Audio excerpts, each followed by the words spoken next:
right.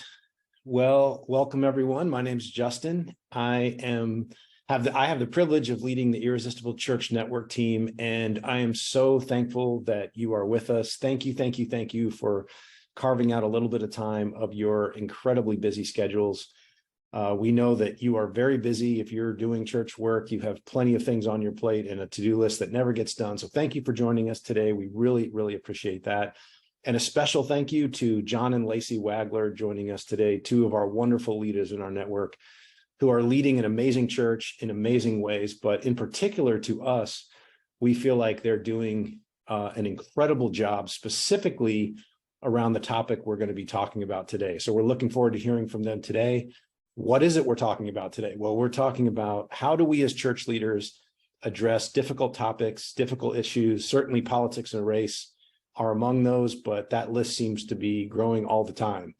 And so we're going to have a conversation today. I've got a bunch of questions to ask them. They're going to share some answers to those. Some of what they're going to be sharing are principles, things that any church can use in any context that you could use no matter where your church is or what you're doing. Some of those are going to be practices. Those are specific things that John and Lacy have chosen to do for Hill City and in their context. And some of those are even going to be their preferences. Just because of who they are as leaders, their personality, their temperaments, they're going to be making choices. So you're going to get a little bit of all that. It's going to be mixed together. And undoubtedly, we're going to hit some things you hoped we'd hit. We're going to miss some things you hoped we'd hit. So we want you to make sure you let us know what it is you wanted to hear, what you're hoping to hear. The way you do that is you just at any point enter your question into the chat of our conversation today. Let us know where you're from. We'd love to know where you're from. But put your question in there. If we missed something you hoped we'd cover, put it in there. There'll be somebody watching that and sorting that. And by the time we get to the Q&A section, they'll have sorted those questions and give those to me. So hopefully we'll cover everything you hoped you'd hear today, or at least attempt to. So just want to say thank you again to John and Lacy for both making the time to do this and leading us through this. Why don't we start there? Why don't we start a little bit of getting to know you all? Tell us a little bit about yourselves, about your family, about Hill City. Hey there. So our church is a little bit of a quirky place and has just kind of like a fun little personality. We planted it 8.5 years ago in Richmond, Virginia, and we have been in ministry together for the last 21 years and just have grown a lot in the way we think about conversations and what we want the culture of our church to be like. Personally, we also have 2 teenagers and a 5-year-old, so we get lots of practice having difficult conversations in our own. And Richmond itself is a super diverse city. Some folks call it like the little sister to Portland. There's a lot of similarities to the cities in a lot of different ways. And so with that comes a lot of different conversations. In essence, the hub of slavery came from Richmond. So there's a lot of attachment to some of the largest ills and sins of our country, based out of our city. And so there's a lot of history there that honestly becomes embedded into the culture. And so when we started the church, it was really on our hearts that we wanted to be a place of where people could safely explore and have questions, but really engage the curiosity that people have and engage conversationally what it looks like in some of these more difficult topics within our city. Yeah, so why don't you share, you mentioned as a part of your location and some of the history of Richmond as a city, certainly race is one of those presenting topics in your context for sure. What are some of the difficult topics that you guys have tackled or that you've talked about in your church? So our church is a very diverse church, probably more so in any other way than is the way people think and politically, and that is, connected to so many different topics. But there's kind of the traditional topics of abortion and racism, women in ministry, like sexuality and the Christian culture around it. But then John kind of likes to, I feel like, research and find exciting new controversial topics that no one was about to just stir things up. Sure, and we do it in different ways too. With not just from the stage, but through our discipleship classes, through our podcast that we have. And there's a lot of different areas that we do it, but we've talked a lot about like marijuana use, Christian nationalism, all the COVID stuff. We've done sex robots. We've done sex robots. We've done, food deserts, redlining. We've addressed like things like guns and policing, even like theological topics like real Adam or not, different views of hell. Like we've tried to like really engage a lot of different things that, whether it comes from someone like randomly asking me, or emailing me about something, and then we kind of figure out like how do we want to tackle that, or just conversation with people who aren't Christians that are talking about stuff. And what we've kind of tried to do is be proactive. So if we hear like some non-Christian friends that we have, or, at kids' games or different things that people are talking about, that'll kind of stick with me. I'm like, all right, we should be proactive, maybe engaging this, rather than what the church has typically been in general has been reactive. Mm-hmm. And so we're trying to do our best to be proactive on some of the conversations. Yeah. So when your list includes everything you listed, plus things like sex robots, it shows me you're the right people for this interview. Like we've got the right people that are unafraid to talk about whatever. So what I'm curious about is obviously addressing lots of these topics, some certainly more than others. There's a risk involved, right? We live in a world in a place where people are more easily offended, maybe than they have been in a long time. But there's always a risk associated with going ahead and having the conversation. And what I'm curious about is, what is it that motivates you as leaders to take the risk? And what do you feel like would be lost if you didn't? Yeah, like I said, we've been doing ministry together for about 21 years, and a large part of that has been in student ministry. So we did middle school, high school, and then college ministry for a really long time. And doing that was actually what sparked our own curiosity and our own question asking, because we saw students that had no faith background at all have all of these questions. And we wanted to be a place where they could ask questions. I was never somebody that grew up asking questions. I just accepted my faith and was like, this is great, I'll go this route. John had questions and was shot down and told that he shouldn't ask or question anything. And so we saw students being so hungry to know more, but also wrestling with like what they've seen of churches. And so a big part of it for us is the next generation. And it's like, we just have to talk about stuff because they're asking. Yeah. And I think, there's a risk associated with it in terms of how we might get labeled or people leaving the church. And we can talk about that in different ways. And that there are like negative risks to what happens within the context of the church, but there's also a risk of losing people. Like not even, and I don't mean leaving our church, I mean not engaging any church, not engaging their faith at all. Like right. A risk of losing the next generation, a risk of being silent on issues that actually deeply matter to people, and have been longing for the church to speak up. And so there's like, to me, there was a larger risk in being silent. I would rather take the risk of maybe someone getting upset or someone labeling me too conservative or too liberal, whatever. I would rather take that risk than being silent about all the things everyone is talking about anyway, and just missing people. And so that was what was riskier to us.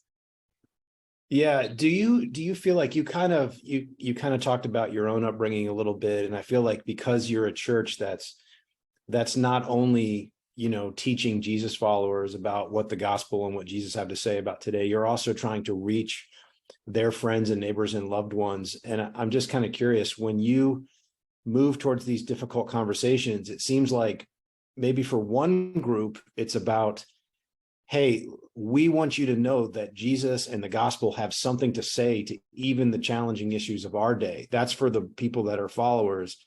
But maybe for the people that are considering it, it's more of an obstacle of, hey, if you can't answer this question, this social issue question that's burning, then why would I think you had something to say? Do you feel like there's kind of a gospel barrier removal aspect to the person who's asking this question, but maybe the real answer I ultimately want to lead you to is a relationship with Jesus. Like, how did those two different audiences, what are the risks present in each of those audiences, I guess? Yeah, I think, there's a risk with, say, someone who's already like involved in church and has been, inundated with Bible verses their whole life or whatever, and they know all the biblical answers to things. And the risk is alienating them in some kind of way, or making it seem or feel like we're talking about social issues too much, or why do we also, why do we have to talk about justice so much, or whatever. There is a risk there. But for those folks, I'm like, no, this is like such a big growth opportunity, because I know very few Christians and seasoned Christians that grew up in areas and in atmospheres where all this stuff was talked about, and it was talked about in a healthy way. So for those that are older and more seasoned, this is such a huge opportunity for growth. And then for those that are stepping into this, that are coming from a non-church background or been distanced from the faith, whatever, this really does, because this is what matters. When we talk about guns and gun violence, this like deeply matters to people. And so it's like, how do we talk about this from a gospel-centered point of view? And the ability and the desire to want to engage actually goes way further than having the right answer.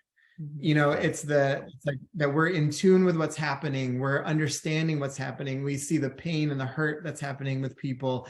And we do there's an answer to that in Jesus.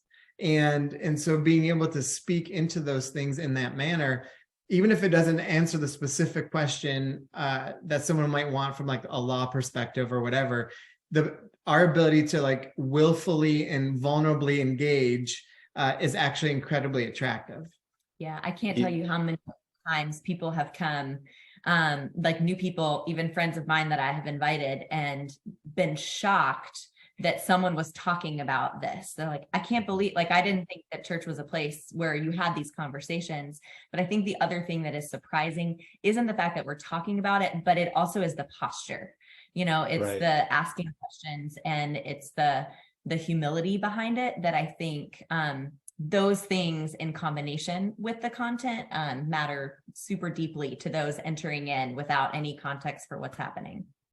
Yeah, I actually think, Lacy, like that to me is a huge point you just made. And it's something I feel like I've talked to you guys about specifically is how much you take into consideration the posture of addressing these issues. Like John, you used the word a minute ago, vulnerably.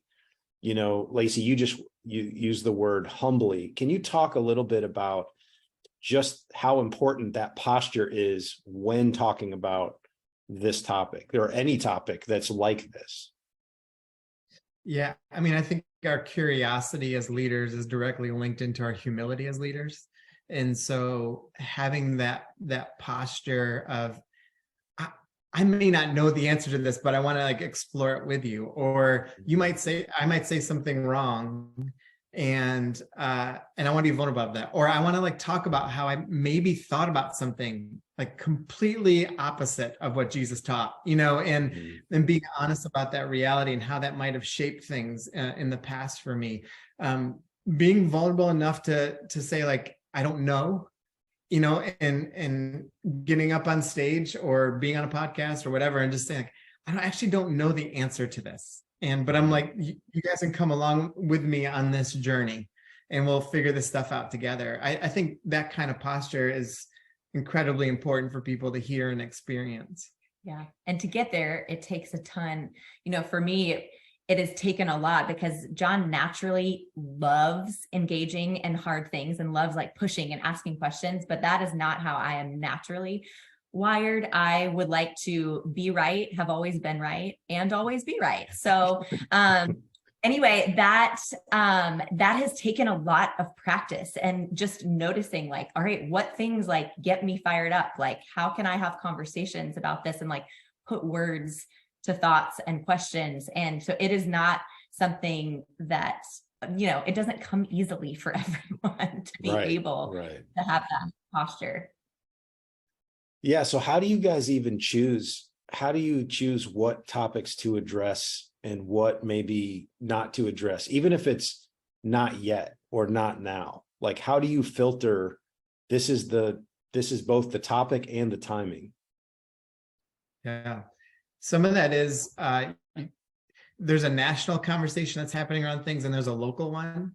And I think sometimes those things can dictate, how you step into something versus not, so for instance, we had so many protests in Richmond after George Floyd. Well, I had already spoken about like Ahmaud Arbery, like not that far, in front of that, and did a big thing around that. And then when George Floyd happened, we had already been talking about some of this stuff for so long that it was easy for us to immediately engage. And so, we led prayer meetings or prayer events down like during the protests, and we stepped in, we walked with people during the protests and everything. And it was easy to like immediately get involved in that. And it was so like prevalent in our city, in our locality, and we wanted to speak directly in for our locality. Sometimes some of the national conversations, we breathe a little bit on, pause for a second, because, locally, maybe it's not gripping it as much, and so we can take a second and like pause, be like, well, hold on a second, that's really big in Atlanta, or that was like huge in LA for right now. We might want to talk about this in some manner, but maybe it's not time for me to do that from the stage this time, whereas when Charlottesville, which is 45 minutes away, when everything happened out there, and they had the flaming torches and everything else, and all the Nazi people, it was like, no, we enter into this, like, that was like, we're meeting early on a Sunday morning for prayer. We're talking about this on Sunday, we're interrupting everything. So paying attention to what's happening locally, I think, is the first part that's really important, and how that's impacting local elements and conversations, but being aware of the national one that you also have to speak into, but maybe you can pause on that. Yeah. We also think about things in layers. And so we look at the tools that we initially have at our disposal. So we have Sunday mornings, we have a podcast, we have discipleship tracks, we have social media, we have teams of people. And so we look at the layers and we're like, okay, to what level does this need to be talked about, and in what context? And so when it's, for example, the racial conversation, there are certain things where it's like, this is like a big thing where we get everybody's attention. You need to hear this one sermon or message or whatever. But beyond that, it can't stop there. And so what does this look like as it's woven into what discipleship looks like all throughout Hill City? What does it look like to have different guests on the podcast to offer different perspectives? And so one other thing that I think is one of the filters for us beyond just when and where to talk about something is who should talk about it and what voices do we need to hear from. So John is the primary communicator at Hill City, but it's not always him, or not only him, always delivering important things to people. So I think one example of that would be he did a sermon on abortion and knew that he could deliver a great bit of it, but that him being a man talking about it was going to be a barrier for some people in the room. And so he invited me up to speak to the women in the room, and the men as well. But I could be more firm in my challenge and say some things in a way that he wouldn't have been able to. And the same goes for when there's different guests on the podcast who, we can elevate their voices too. So I think thinking about who is delivering it is one of the filters for us. Yeah. And then a couple other things that we do is, so I have like, just on my phone, I have like a bunch of random stuff. Like I wouldn't want anyone actually maybe to ever see it, but like they're like a bunch of random topics, what I might want to say about it and everything. And sometimes I'll write things and then I will ask, someone, like even recently, I woke up in the middle of the night and wrote what I thought was going to be a video I might post around Black History Month. But I asked one of the guys on staff who's Black and who I deeply respect his opinion. And I actually filmed it. And I was like, hey, should I post this or just like let it sit? Maybe this is sermon material later on. And like he texted me back. And he was just like, nah, don't post it. Like that's not the right content for right now.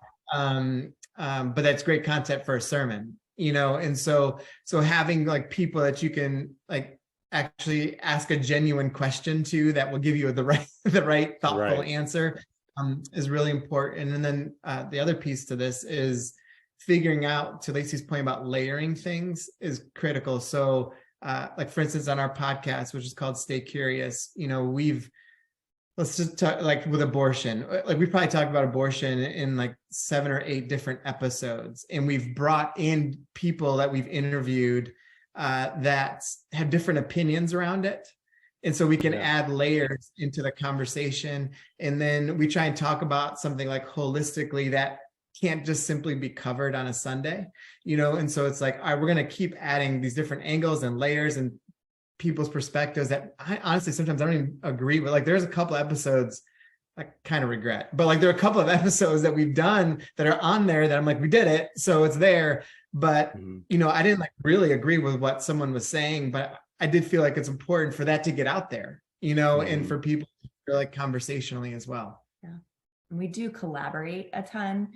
So, on our staff. So a lot of times if John writes something or is thinking through something, or there's something that is stirring within somebody else on the staff, there's a lot of like, hey, would you read this over? Or let me talk this out with you before we talk with other people about it. And so there's a lot of different voices that can help us filter out, John will let me read something and be like, all right, who's going to be offended by this? I'm like, well, these people will, and here's why. And I don't know. And I know this isn't part of the question, but our staff, we actually hire, like part of our hiring process is trying to engage and hire people that come from different backgrounds and perspectives.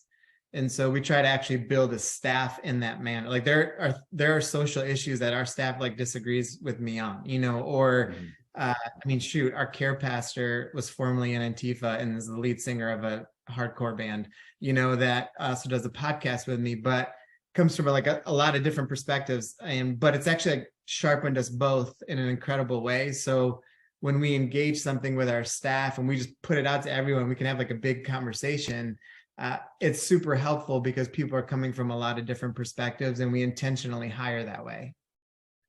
So do you have a system where, like, if you're going to do a series or you're going to do a message that's on a topic that is in this category of challenging or difficult, do you actually run that message by your staff and say, hey, I want to hear how did you hear this? Or is there a kind of procedure you use for that kind of stuff?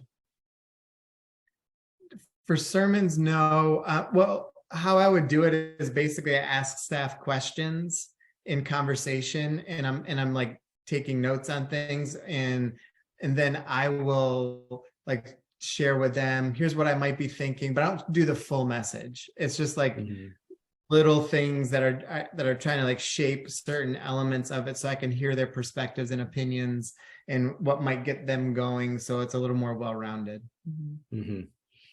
So you mentioned, go ahead, Lacy. Sorry, what'd you say? We do something similar in discipleship when we're creating new content for things. We will have different people like intentionally make a list of like, who are all the different thinkers either on our staff or just in our church. Like we want them to all read this book or watch these videos and read what we're putting out there to get all the different perspectives and kind of sift through stuff that way. Well, that sounds great. And with all of this stuff, as we talked about at the beginning, there's some sort of risk calculation whenever you enter into these things, even when your value is, we need to do it. We need to do it for the benefit of the body. We need to do it for the benefit of the people that need to understand and have these dialogues. So let's start with the positive. You mentioned, Lacy, someone in your church sharing a positive response to something previously. Like what are some of the specific positive outcomes that you've experienced as church leaders because of your choice to engage versus skip the topic or avoid it? So, I mean, recently and over the last few years, I feel like one of the things that we have talked about a lot in some of the other avenues that we have is just the conversation around sexuality. And we have people in our church that come from all different points of view on that and ultimately disagree with us on some foundational parts of it, but have remained a part of Hill City because they appreciate the conversation and the recognition that there's such nuance to it. And so it was a huge win for us. Some friends of ours had told us that they were hosting like one of our dinner parties at their house, and they were talking with a few folks there who really disagree with where we would just personally land on some things. And they were like, but the fact, like, that makes us feel safe here, because we know that the staff and leadership and team are all talking about things, and that's just made us feel really seen and safe, because it's an open place to talk about stuff. Yeah, and I think that is one of the big positives communally. The kinds of emails I receive or the conversations that happen, everyone's like wide open, and willing to just like put it out there. Like sometimes, like right after a sermon, someone comes up to me. This happened actually not that long ago. I was talking about something around sexuality in the sermon, and they came up to me and just immediately got into, I think I might be gay, but I've been married, and just like, because they're just like, we know you talk about this stuff, so I feel like this is a safe place for me to say it, and right. The fact that can happen at the rate to which it does, and it's not just around sexuality, it's around a whole bunch of things. We're doing, even right now, we're doing this big thing around emotional health, for the last 2 months. And the people that have just come out and talked about suicide and depression, anxiety, like this stuff is in them feeling seen and heard and known, and the ability to actually and freely talk about everything. That level of curiosity, vulnerability, honesty, the ability for them to like question things, in a way that is like, can I ask you this question? That in and of itself is like super important to me, because I grew up in that was like the pastor was elevated to such a level. You never questioned anything, you never questioned the Bible. But I love the fact that that's just a part of like who we are, and that's just what it is. Those stories are huge wins to us, because it shows that it's a part of our culture. And so that's the piece that we're trying to shape by having all of these conversations as a culture. Our like catchphrase that we say all the time is diversity in thought without division in community. And so we see that happening in lots of little ways and pockets of people, which has been super cool. Most of the time. Yeah. And then well, let's talk about that, the little piece that's not most of the time, because I love that that's your value. I love that that's the culture you're creating, but it's messy, right? It's not easy, and not everyone is willing to buy into that. And so what do you feel like trying to create that culture and move towards some of these difficult, messy topics? Like, what does it cost you? And maybe even when did it not go well, Yeah, I mean, it obviously you gain and lose people. We get some intense emails. We've been open for 8.5 years. 7 of those years, we've lost our top 2 givers every year. And so I think the only reason it's not 8 out of 8 is because of COVID, honestly. But like we've lost the top 2. So even the other day, I'd asked our executive pastor, "Hey, who's in the top 2 right now?" And just out of curiosity, because I was like, we might as well say goodbye. But like there is like a level that stuff happens. We're safe with our current top 2 though, which is good. But that is like a reality. Like if you want to put a monetary element to it, it was for sure like 7 years of top 2 is a lot of money that went out the door. But there's, obviously way more positive on the back end. We've had, we had a guy by the name of David Bennett, who's a friend. He wrote a book called The War of Loves. And I love this dude so much. His book is around his journey in sexuality. He was a gay activist, atheist, radical conversion to Jesus. Still classifies himself as a gay Christian, side B Christian. I don't know if you know that there's side A, side B, side Y. There's a bunch of sides. And he's a side B Christian, believes in celibacy and man and woman in marriage. And he and I become friends. And we had him speak one time. So this is a guy who's committed his whole life to just be like, I believe in man and woman in marriage. I believe God fulfills me more than sex and marriage ever could. He jokes around because there's no marriage in heaven. I'm actually more heaven-like than you straight married people are, And so he's like all in. So I'm thinking, man, what an incredible, incredible message this is going to be. Someone who's like dedicated his life to this. He gives this awesome message. I mean, it was so good. And one of the first emails I get from someone that I know is, how in the world could you ever let someone who's gay speak? This is someone who is like going against the Bible, living in sin. I'm like, he literally said, like, he's given up his entire sexuality and desire for Jesus, and but so you run into that stuff a lot in this, like you get labeled something, or like people hear what they want to hear. You just have to know that's going to happen, and you do your best to try and create conversation and points. Like sometimes in a sermon, I'll be like, here's what I'm not saying, and just trying to get, and even have the congregation repeat after me, and so you run into that stuff, which is annoying and frustrating, but that is the reality. Yeah. And it takes a heart toll as well, because people can be mean. And, John takes way more of the hits than anyone else on our staff, including me, which works out well for me because people generally like me. And I don't get the mean emails that he does, but it really takes a toll to not get hurt. And, people can be super cruel. They can leave without a conversation. And so that can be hard, and it can be hard to watch and experience and to fight the bitterness or anger. So it also takes work to continue to have like a soft heart towards people that might not be in the same place that you are. Yeah, for sure. Well, let's say, I'm listening to this, I'm a church leader, and let's just say maybe I don't have John's friendliness towards difficult, things. And I'm like, okay, man, I hear you. God bless you for leading the tip of the spear on this, but where do I start? Like, what are some principles? What are some best practices? What are something that you would, if a church leader were to come to you and just ask, hey, I feel like we're wired a little differently, but I feel also called to address some things. It's not going to be with the same level of maybe aggressiveness that you do, but where do I start? What are some things you all would tell them about that?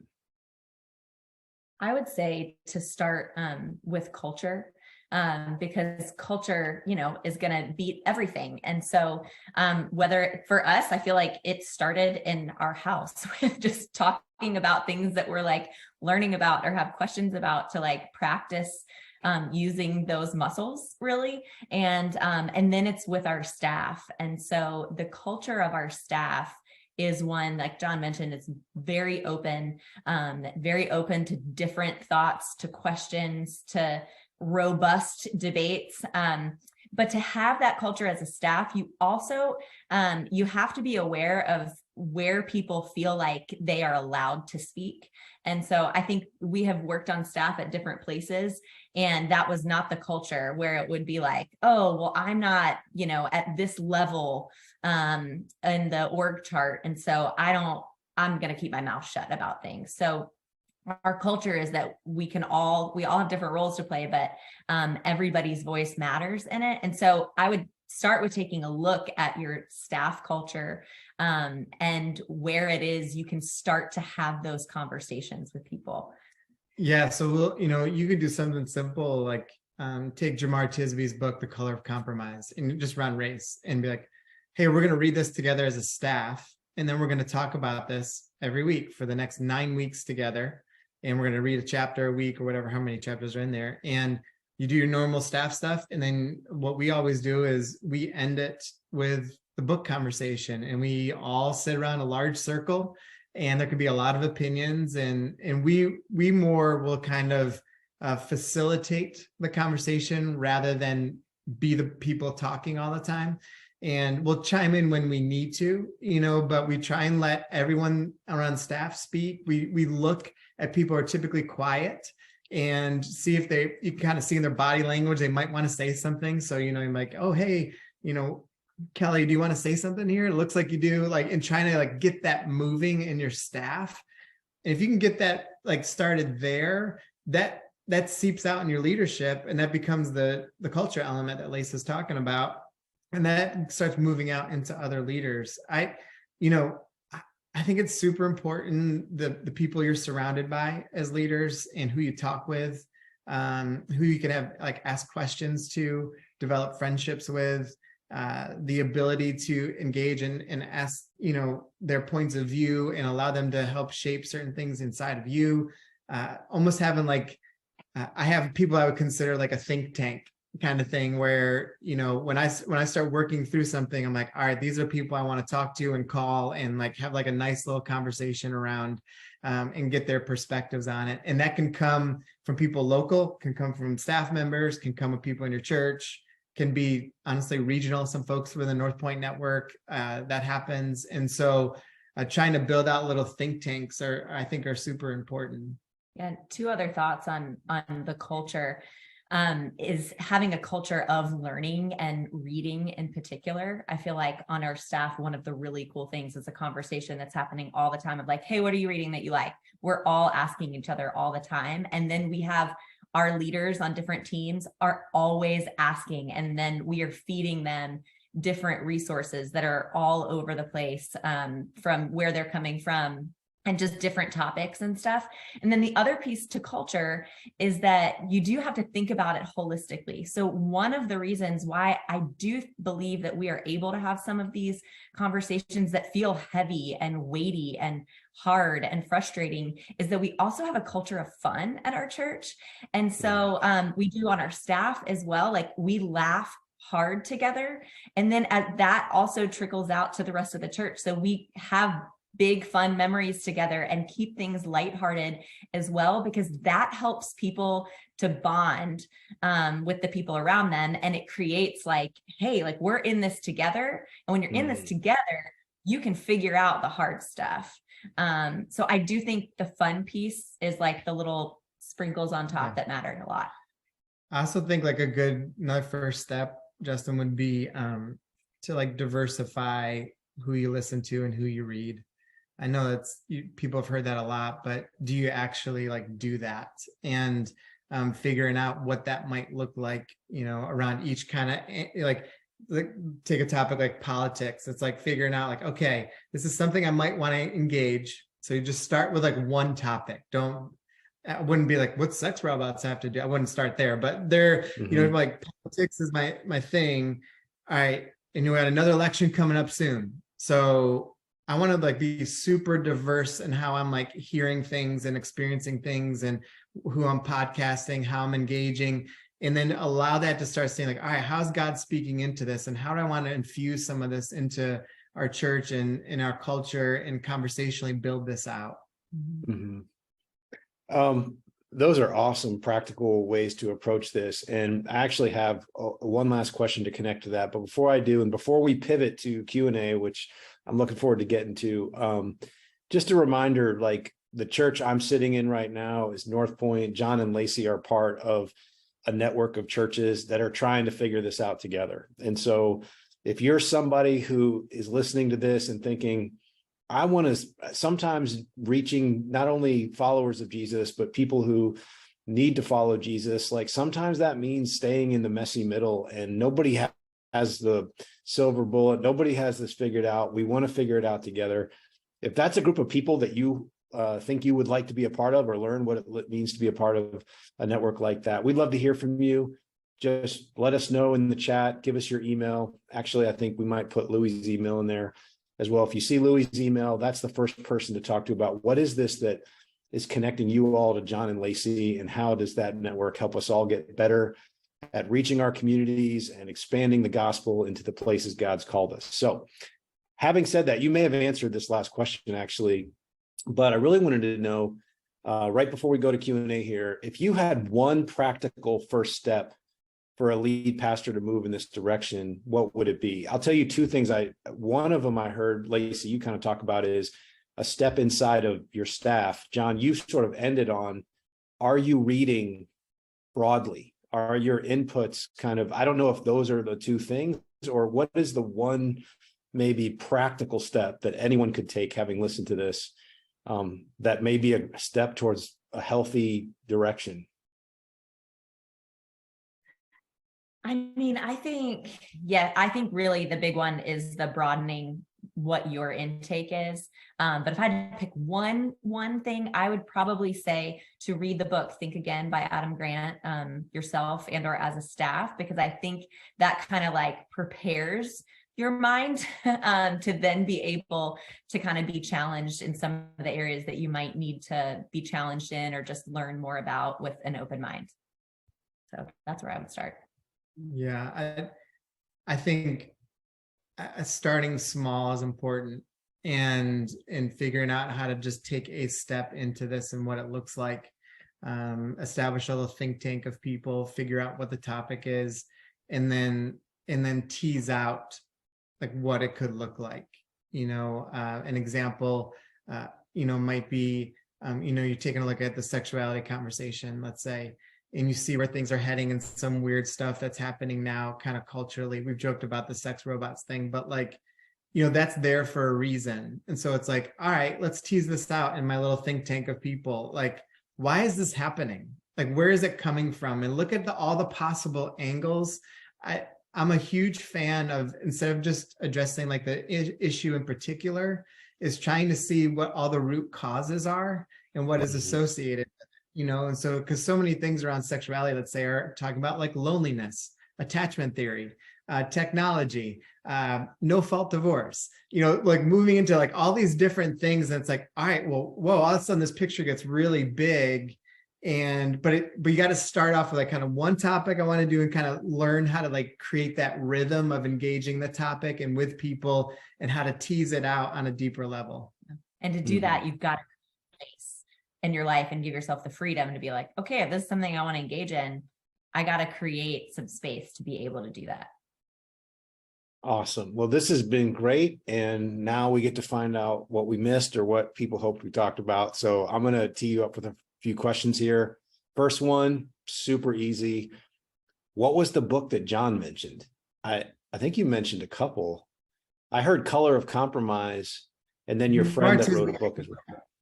Yeah, Jamar Tisby's written a couple of books that were actually incredible around race, but Color of Compromise was one that we did as a staff years ago when it first came out. And then Lacy mentioned Think Again by Adam Grant. Was there a different one? Oh, I guess is the Color of Compromise the one you read with your staff? Because that's the book this person. Okay. All right. This is from Bob. Thank you, Bob, for writing in. He wants to know, like, talk about preaching rhythm. How often do you do messages that address difficult things versus the other things you need to be teaching? Like, I could imagine a scenario. I don't know if Bob's thinking this way, but I can imagine a scenario where too much of these difficult topics in a row could create some fatigue. So talk about that part of it. It can be, it's exhausting to like prep this stuff. And like, because it's emotionally exhausting to engage, because the rhythm of it is, once you start in it, you always have to realize someone's deeply hurting around the topic you're addressing. And that's super important. But it takes so much out of you as the speaker and prepare for it too. And so it is exhausting. So I don't like always have, we're talking about abortion for 17 weeks. That's not like a thing. However, what I do try to do is there are times where we're going to talk about that. Like, so this upcoming fall, my current obsession is Revelation and Babylon in America. And so like looking at all the how that entails and everything. And so I want to do like a huge, like long series on Revelation and Babylon in America around politics. So that's what I want to do this fall. And so I'm like prepping for all of that, but I'll follow that up with something like a little calmer, or lead into it with like, we're doing a little book study, or something like that. And so I think it's important to establish a rhythm. I will say this though, I constantly make reference to things, constantly. It even, like, if I'm talking about grace, like in the series on emotional health, for instance, I've talked about race as little bullet points, because the race conversation is so important for our church and our city. And we're trying to do so much around this. I just use like a little bullet point here and there. Or the stories that he chooses to tell. Yeah. And so I try to constantly inject it into sermons. I'm not saying 100% of the time, but man, it's close. To always have something that is attaching to something that's going on culturally that is a bigger topic. But I try and like just have it into the rhythm of conversation and not trying to make big, bold statements or anything like that, but something that is like, oh, that might be interesting to dig in a little further. And we might later on, but it was just like how can I like pique their interest around, we're talking about shame this past week. And I just said, can you imagine in the systematic shame that happens, like culturally? It's like, can you imagine being Black in our country and being talked 3/5 a person for so long and being separated? Can you imagine the shame and how that hits your identity and the generational thing that could happen from that? But then I kind of moved on, and so it's like, what's the sermon about? It was actually about shame, but I was like, let me just put that in there as like just a little nugget to like pique the interest of somebody. Yeah. Because it goes naturally with the scripture that he's teaching on too. So I wouldn't want anyone to think it's just like these forced only talking about topics. It's not easy, but like it is woven into scripture as well. So it as someone hearing the sermons, it fits naturally into what he's talking about. And then I think because he weaves things in and there is a rhythm of like, we can talk about these things, then it's not shocking when something major happens and we join in the conversation, versus if you're silent on everything and then all of a sudden join in, people aren't going to trust your voice quite as much. Right. Great. So this next one has to do with, how do you balance grace and truth in your presentation? Meaning when you're sort of addressing these difficult topics, how do you provide grace while at the same time calling people to what you believe God's standard is on it? And this person is adding, which I thought this was an interesting wrinkle, do you adjust that mixture? This is my interpretation of their question, but do you adjust that mixture based on platform, like sermon, podcast, social media, private discussion? How do you govern that back and forth?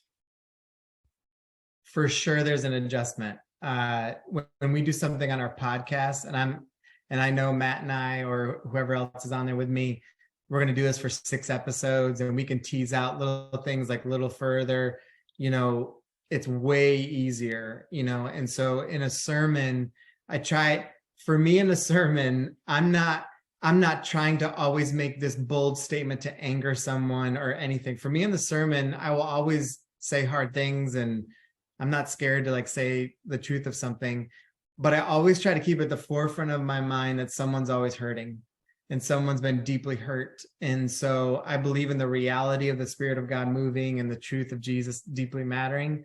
But I also want to season that with something like, so if it's sexuality, have I said I do believe in man and woman in marriage? Yes, I've said that, but I've also I've made our gay folks known in our church. I've been like, I also understand you've been deeply hurt about this reality that's coming, and I want to let you know how much I feel for that and understand that, and so it's not easy. I mean, goodness gracious, I've failed at it and been successful at it too, but I try to always keep at the forefront of my mind, someone's hurting, and you realize like when someone was hurting, Jesus wept.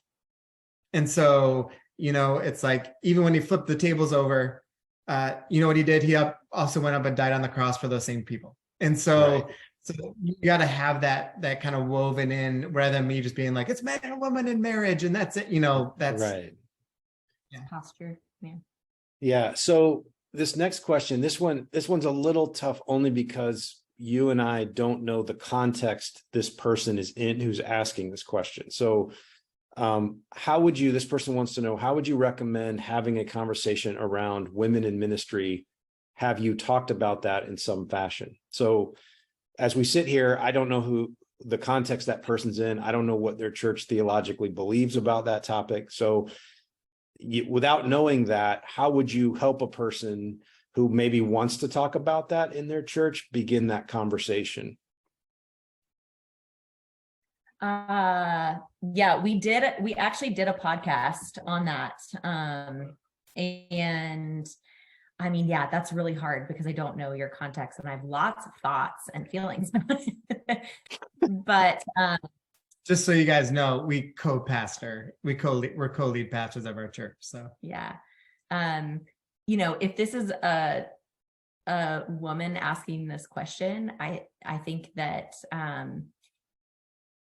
maybe if you're in the context where that is not something that's acceptable as far as women in ministry, finding an outlet to talk to, maybe even that's outside of your church context, to start that conversation and to figure out, I don't know, what your thoughts on it are and how is it affecting you.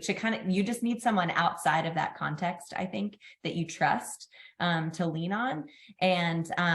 And then, yeah, I don't know if it's hard because there's so many different ways. I know that context deeply matters. Someone can email us. Yeah, I mean, we'd be happy to talk with how we've done it, with this person. There is an element too, even when we talked about women in ministry, I think you do have to approach the theological side, the emotional, relational side. You got to look at all the different pieces and angles and begin to formulate, rather than taking necessarily a stand one way or the other on the front end, but just trying to formulate really good thought around it. A friend of mine down that's part of the network did a wonderful job of transitioning his church, and it was hard for him, but did such an incredible job of communicating, being thoughtful, taking his elders through the process of engaging in conversation, talk about what he was feeling and his maybe change of heart around it, but being open to what other people were feeling. And so again, I'm not sure. He's referencing the process of moving from women can't be into ministry to installing their first female pastor. Yeah. And so I'm not sure what context the person's coming from or where they would like to go, with it. But I think it's important to look at every angle and develop a plan around each perspective. And it's going to take time. And how do you and again, get around some people. So let's just say it was someone moving in the direction of having women and being as pastors. So maybe it'd be someone like us to reach out to us and be hey, can we have a larger conversation around, coming up with a plan? Yeah. And I will say, I forgot, Jen Williams and I did a talk at the last drive about all around women in ministry and stuff. So maybe that is an accessible thing through partners or something, but. Okay, this question is, again, this is some of these questions I'm like, oh, I wish we were sitting at a table where we could dive in and say, hey, here's 3 or 4 context questions to get this. But this person's just asking, hey, in general, do you think addressing homosexuality as a pastor is the right move? I don't know if that's asking from the front on a Sunday. I don't know if that's asking in general.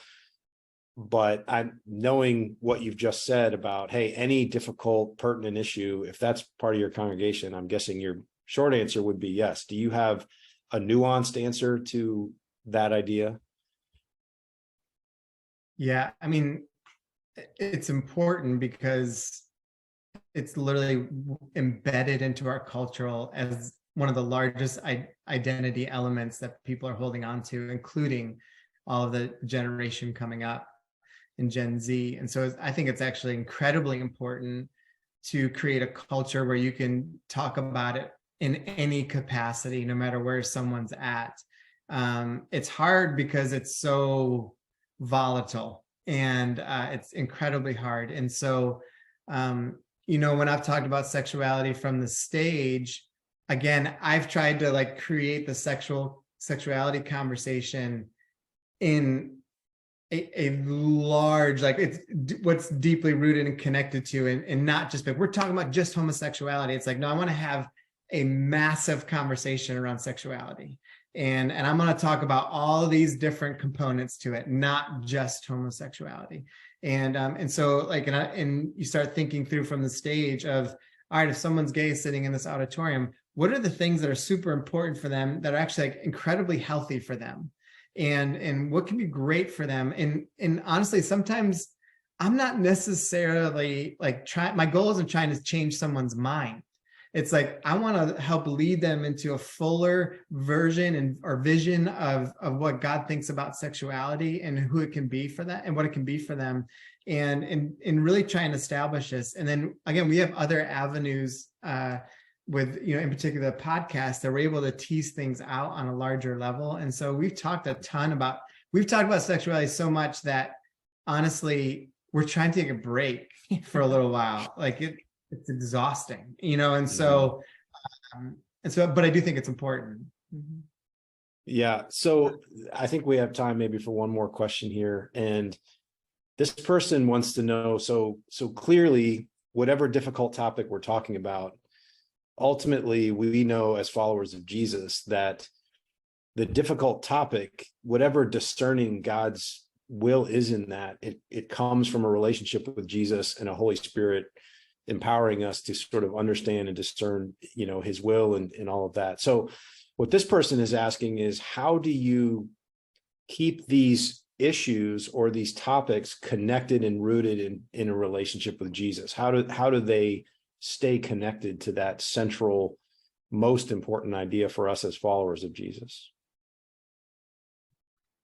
I mean, I don't know if this fully answers the question, but the way we think about it for our church and for us is really primarily through discipleship and like living the rhythms and the constant learning and following and having that be like our culture as a people. And so, we talked a lot about Sunday mornings and the podcast, but where so much of the deep work is happening in our discipleship tracks that people are going through together. And so it is a much longer experience that we are helping guide them through, but it is groupings of people that are not like each other, that are praying together, reading scripture together, having different, rhythms of disciplines together. And so that's where we see so much like of that deeper work and like change taking place. It's like the stuff on Sundays and the different content that we put out there is helping to bring awareness and a desire to change, but it's in the living those rhythms. I mean, for us personally, and then for our church, where we're going to see that those things connect. And honestly, keeping everything focused on Jesus in the conversation is actually the easiest part. Like it truly is. Like it keeping scripture at the center of it and pushing people to prayer and community. It's actually like the easiest part. The toughest part is trying to disciple people to be curious and stay open-handed and like learning together, all that. That's the harder part. I actually think the easiest part is keeping it Christ-centered, honestly. Yeah, well, unfortunately, we've run out of time. I know there were several questions I didn't get to. I apologize for those of you that submitted a question. We didn't get to it. I did my best. Thank you so much, John and Lacy.